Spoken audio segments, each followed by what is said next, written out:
قالوا سبحانك لا علم لنا الا ما علمتنا انك انت العلیم الحکیم.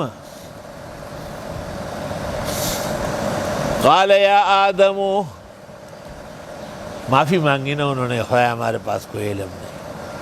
اے آدم انبئہم، بتا ان کو، باسماء ہؤلاء، ان چیزوں کے نام. فلما انباہم باسمائہم، جب بتا دیے نام. قال الم اقل لکم، میں نے نہیں کہا تھا، انی اعلم غیب السماوات والارض، میں جانتا ہوں غیب آسمان و زمین کے. وَأَعْلَمُ مَا تُبْدُونَ وَمَا كُنْتُمْ تَكْتُمُونَ. اللہ تعالیٰ عالم الغیب ہے. اللہ پاک ہر علم کا متصف ہے جو اس کی شان کے لائق ہے. علم الغیب خاصہ خداوندی ہے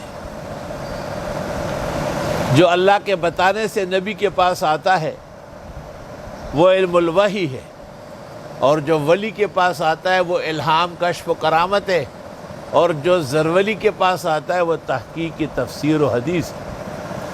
اور اگر فرق کے مراتب نہ کنی زندیقی، سب کو ایک سمجھتے ہیں تو پھر زندیق ہے آپ.